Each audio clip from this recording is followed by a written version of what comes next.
Hello everyone, welcome back to IGNOU exams. आज मैं आपको इग्नो के course PSOC 132 sociology of India का एक अलग कंसेप्ट करवाऊंगी। इससे पहले वाले पार्ट में ना मैंने ये बताया था आपको यूनिटी डाइवर्सिटी इसके बारे में। आज हम इसका जो नेक्स्ट पार्ट कर रहे हैं इसमें मैं आपको ट्राइब्स पढ़ाऊंगी। ट्राइब्स क्या होती हैं, इनकी क्या क्या डिफरेंट डिफरेंट कैरेक्टरिस्टिक्स होती हैं, और ये क्वेश्चन भी काफ़ी इम्पॉर्टेंट है। इसके बेस पे आपसे सेपरेटली क्वेश्चन भी कई बार पूछा जाता है। सो स्टार्ट करते हैं। अंडरस्टैंडिंग ट्राइब या एक्सप्लेन ट्राइब या tribes, what is tribes, definition of tribes. तो ऐसे कोई भी क्वेश्चन आपसे पूछा जाए, ट्राइब्स के बारे में पूछा जाएगा तो आपको यही आंसर लिखना है। पेज नंबर 42 पे इसका आंसर आपको मिलेगा। अगर आपके पास में बुक है तो अच्छी बात है, नहीं भी है तो भी कोई दिक्कत नहीं है। आप वीडियो पॉज कर लीजिएगा और आपको रीडिंग करनी है इसकी काफ़ी अच्छे से, और जो इसमें की पॉइंट्स होते हैं उनको आपको लर्न रखना है ताकि आप अपने एग्ज़ाम में इसको लिख कर आ सकें। देखिए, ट्राइब्स की बात करें तो ट्राइब जो है ना एक लैटिन वर्ड है या लैटिन टर्म है जो कि कहाँ से आया, ट्रिबस से। अब ट्राइब जो है ना लैटिन टर्म ट्रिबस से डिराइव किया गया है, जिसका मतलब क्या होता है, इनहैबिटेटेड प्लेस। अब जो ट्राइब होते हैं ना ये एक ऐसे ग्रुप ऑफ पर्सन्स को डिनोट करते हैं जो कि क्या करते हैं, एक कम्युनिटी बनाते हैं, या फिर जो कॉमन एंसेस्टर्स होते हैं ना उनसे वो आते हैं। जैसे कि मानिए एक फॉरेस्ट है जहाँ पे ग्रुप ऑफ पीपल रहते हैं और वो सब किस में आते हैं, ट्राइब्स में आते हैं। अब वहीं पे उनका बर्थ हो रहा है, वहीं पे उनकी डेथ हो रही है, तो उनसे आने के बाद में जहाँ पे बर्थ हुई, जो उनमें आगे की जनरेशन आई तो वो भी उसी ट्राइब का एक पार्ट हो जाती हैं। तो ये क्या होते हैं, उनके कॉमन एंसेस्टर्स होते हैं।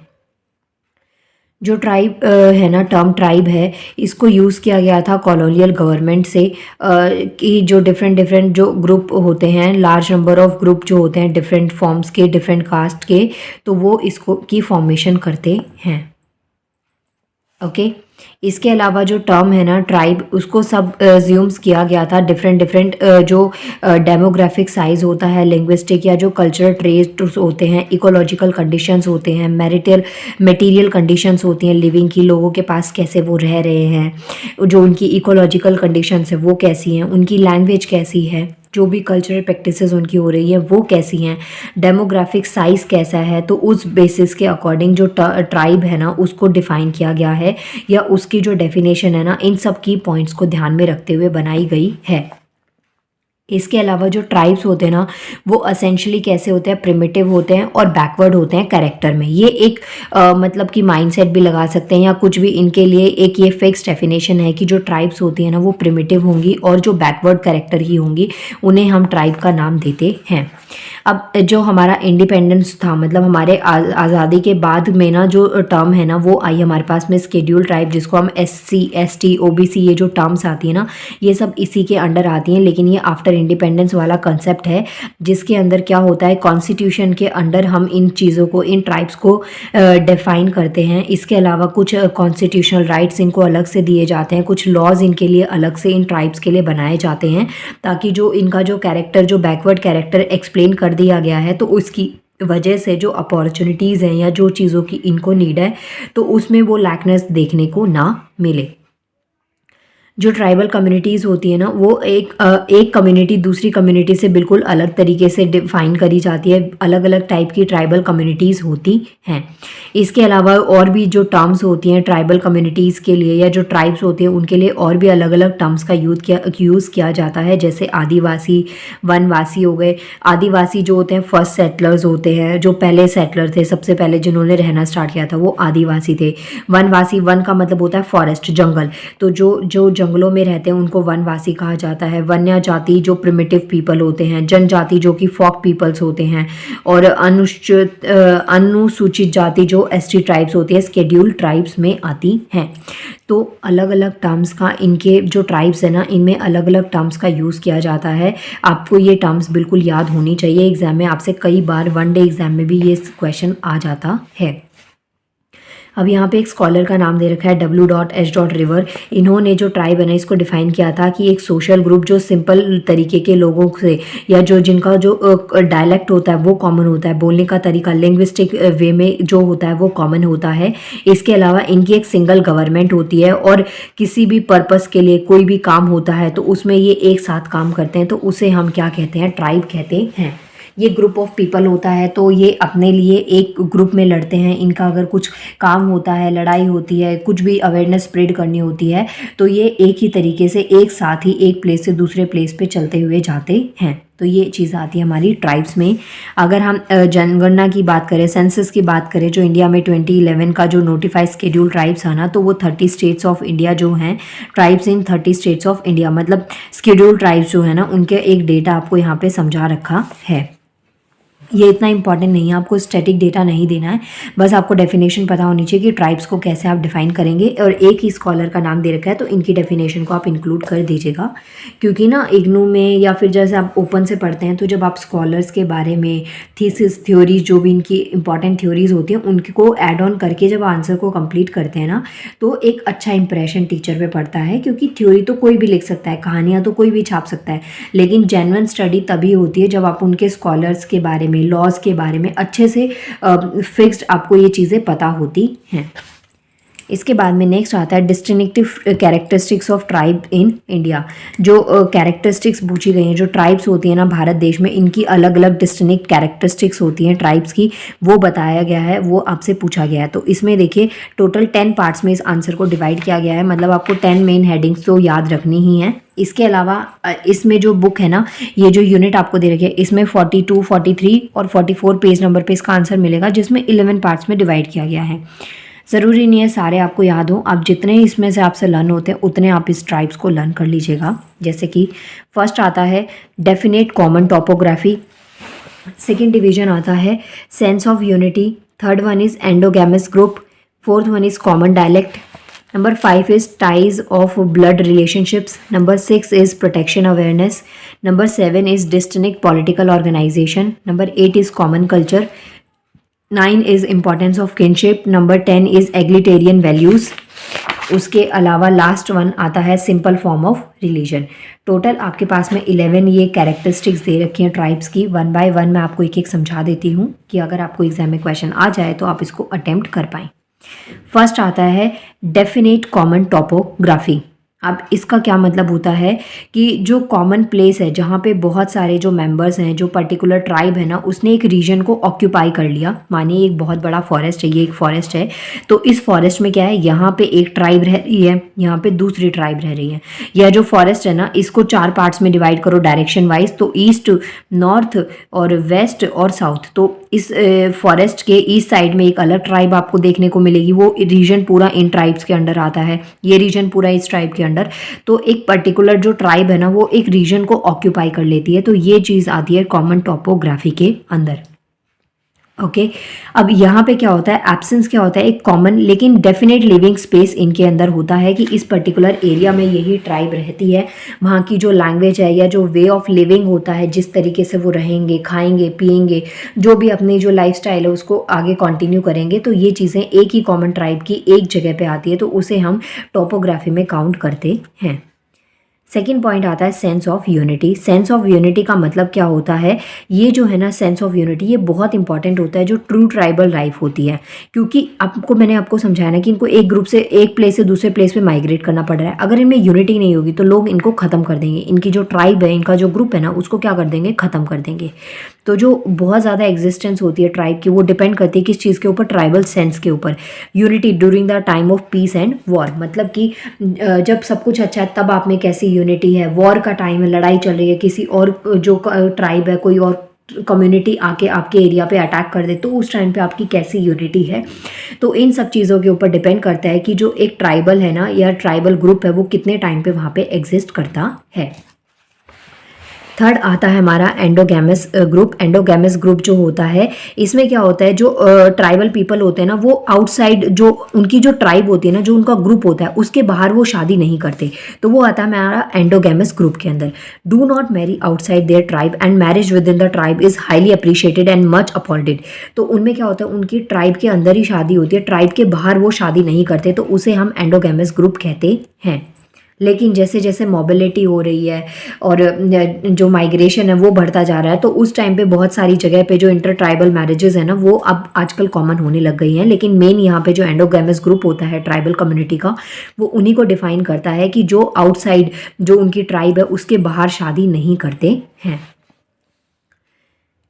नेक्स्ट आता है हमारा कॉमन डायलेक्ट। कॉमन डायलेक्ट में क्या आता है, member of a tribal community exchanges their views in common dialect, this element further strengthen their sense of unity. तो ये जो है ना कॉमन डायलेक्ट, ये भी एक तरीके का यूनिटी का ही एक ग्रुप है कि इसमें जो ट्राइबल कम्युनिटीज़ होती है ना, उनके व्यूज़ को एक्सचेंज करती हैं। मानिए जैसे हमारे घर में क्या होता है, कोई भी ना थॉट है, कोई भी बात चली है जिसके ऊपर आपको क्या करना है, डिस्कशन करना है, तो जो आपकी फैमिली है ना, जो आपके क्लोज वन है, जो आपके फैमिली मेम्बर्स में काउंट होते हैं, वो उनका जो थॉट है ना, या जो उनके व्यूज़ है ना, उस बात से ऑलमोस्ट कॉमन होने चाहिए, तभी आप एक फैमिली का पार्ट है।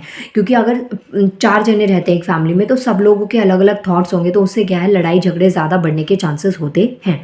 तो जो ये कॉमन डायलेक्ट है ना, यही इसी चीज़ में आता है कि जो ट्राइबल कम्युनिटीज़ होती हैं, वो अपने जो व्यूज़ हैं कॉमन डायलेक्ट में, वो एक दूसरे से क्या करते हैं, एक्सचेंज करते हैं।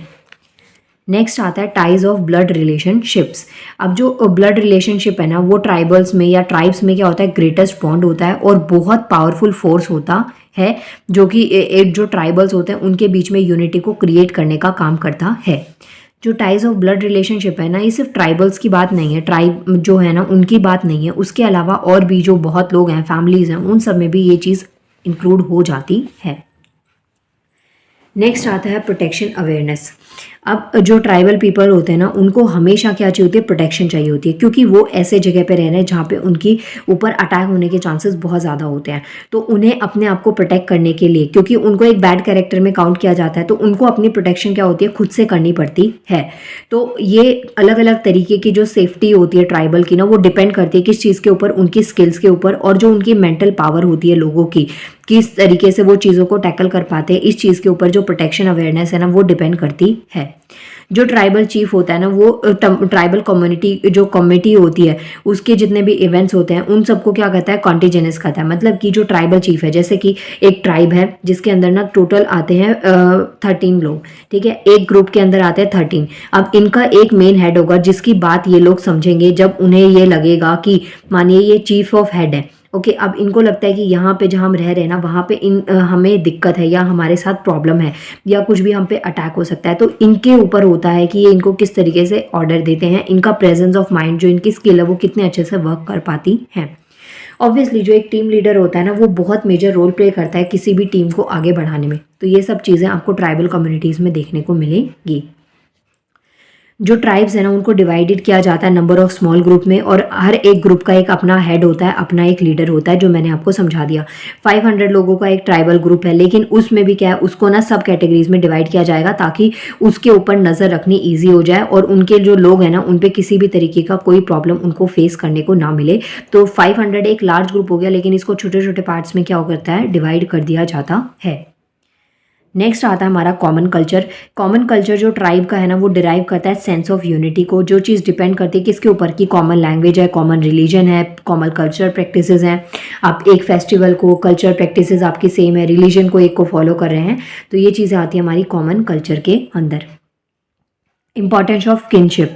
इंपॉर्टेंस ऑफ किनशिप का मतलब होता है कि जो ट्राइबल सोशल ऑर्गेनाइजेशन होता है ना, उसको फॉर्म किया जाना। इसके अंदर बहुत सी जो ट्राइब्स होते हैं उसको डिवाइड किया जाता है एक्सोगैमस, क्लैन और लिंगीज में। एक्सो का मतलब होता है ट्राइब के बाहर, और लिंगीज का मतलब होता है ग्रुप के अंदर। नेक्स्ट आता है हमारा एग्लिटेरियन वैल्यूज़। जो ट्राइबल सोशल ऑर्गेनाइजेशन होती है ना, वो बेस्ड किसके ऊपर होती है, प्रिंसिपल ऑफ इक्वालिटी पे। प्रिंसिपल ऑफ इक्वालिटी का मतलब क्या हो गया, मैंने आपको यहाँ पे बताया 15 लोगों का एक ग्रुप बना दिया गया और उनका एक टीम हेड बना दिया। तो उस टीम हेड के अकॉर्डिंग ये जो 15 लोग हैं ना, इनके बीच में पूरी इक्वालिटी उसके पास में होनी चाहिए। अगर मानिए कभी ऐसा टाइम है जहाँ पे इनको खाना नहीं मिला, तो इस हेड के पास में अगर खाना है 14 लोगों का या 12 लोगों का, तो उस इंसान को उस तरीके से इनमें डिस्ट्रीब्यूशन करना पड़ेगा कि सबको इक्वली मिले। ऐसा नहीं है कि किसी एक को छोड़ दिया, तो वो चीज़ किस में आती है, पार्शियलिटी में आती है। तो ये चीज़ें यहाँ पे ये एक्सेप्ट नहीं करते हैं। जो कैरेक्टरिस्टिक्स होती है ना वो एग्रीटेरियन वैल्यू के ऊपर सबसे ज़्यादा ऊपर बेस्ड होती हैं ट्राइबल कम्युनिटीज़ में, क्योंकि इनके अंदर एक प्रिंसिपल ऑफ इक्वालिटी वर्क करता है। इसके अलावा यहाँ पे कोई भी इंस्टीट्यूशनलाइजेशन या इनइक्वालिटीज कास्ट सिस्टम, सेक्स के बेसिस पे, कलर के बेसिस पे किसी भी ट्राइबल कम्युनिटी में आपको ये देखने को नहीं मिलेगी। ये आपस में एक दूसरे को बहुत ही इक्वल मानते हैं और इनमें जो इक्वालिटी होती है ना वो बहुत ज़्यादा देखने को पाई जाती है। इसके अलावा जो मैन और विमेन जो होते हैं ना वो इक्वल स्टेटस और फ्रीडम को एंजॉय करते हैं किसी भी ट्राइबल कम्युनिटी में, ये इनकी खासियत होती है। जैसे यहाँ पे आपको समझा रखा है, डिग्री ऑफ सोशल इक्वालिटी में be found in case of tribal chief और tribal king who enjoy higher social status, exercises political authority and possesses wealth. Main चीज़ आपको याद रखना है कि इनमें जो स्टेटस होता है वो क्या होता है, इक्वल होता है। लास्ट पॉइंट आता है सिंपल फॉर्म ऑफ रिलीजन। जो ट्राइब्स होते हैं ना वो बहुत ज़्यादा ना उनके कुछ मिथ्स होते हैं और कुछ रूडिमेंट्री टाइप ऑफ रिलीजन होते हैं और वो उसी को फॉलो करते हैं, वही कल्चर प्रैक्टिसेस को वो कंटिन्यू करते हैं। इसके अलावा बहुत से जो होते हैं ना ये बिलीव करते हैं जो सिंबॉलिक ऑब्जेक्ट, सिग्निफाइंग ऑब्जेक्ट्स होते हैं, इनके बीच का जो रिलेशन होता है, एक दूसरे जो ट्राइब्स होते हैं उनके बीच के जो मेंबर्स होते हैं उनका आपस में एक दूसरे से जो रिलेशन है, अंडरस्टैंडिंग है, तो वो उन सब कैरेक्टरिस्टिक्स को क्या करते हैं, फॉलो करते हैं। देखिए यहाँ पे मैंने आपको स्टार्टिंग में समझाया जो ट्राइब्स क्या होती हैं, उसके बाद में मैंने आपको कुछ ना कैरेक्टरिस्टिक्स जो ट्राइब्स हैं ना हमारे भारत देश में उनकी जो डिस्टिंक्टिव कैरेक्टरिस्टिक्स हैं वो आपको समझाई। टोटल 11 आपके पास में थी। एग्जाम में क्वेश्चन ऐसे आता है, देखिए क्वेश्चन आ सकता है give the definition of tribe. Tribe की डेफिनेशन आपको देनी है। यहाँ पे 5 लाइन्स बोली है, आप अपने अकॉर्डिंग आंसर को डिफाइन कर सकते हैं। नेक्स्ट क्वेश्चन आता है list at least 2 major characteristics of tribes. तो ट्राइब्स की जो है ना आपको कैरेक्टरिस्टिक्स डिफाइन करनी है। यहाँ पे 2 पूछी गई है, वैसे मैंने आपको 11 पढ़ा दिया, आप कितनी भी याद रख सकते हैं।